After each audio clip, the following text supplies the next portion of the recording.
الله أكبر الله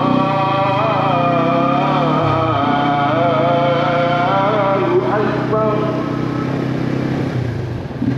أشهد أن لا إله إلا الله.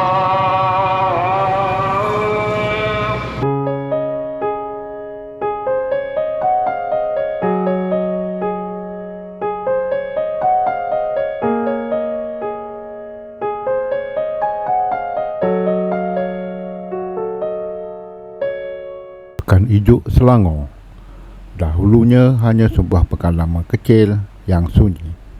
Hari ini segalanya berubah. Di sebalik pembangunan di sekitar Ijuk dan Puncak Alam, Pekan Lama Ijuk masih menyimpan suasana klasik yang penuh kenangan. Kedai lama, warung kampung dan kehidupan sederhana masih kekal walaupun arus moden semakin mendekat. Sampai bila identiti ini akan bertahan? Saksikan kisah penuh dalam video ini. Jangan lupa like, share and subscribe untuk lebih banyak cerita sekitar Kuala Lumpur dan Selangor.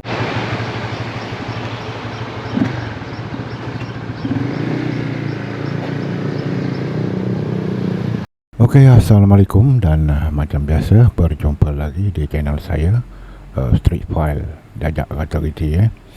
Okey, kali ini kita berada di Pekan Ijuk Kuala Selangor ya. Antara salah satu pekan lama yang berada di dalam negeri Selangor ini ya.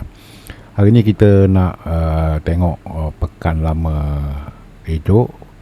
Masih ada lagi walaupun telah pun dibayangi oleh bangunan-bangunan baru dan pembangunan yang sedang pesat di kawasan ini.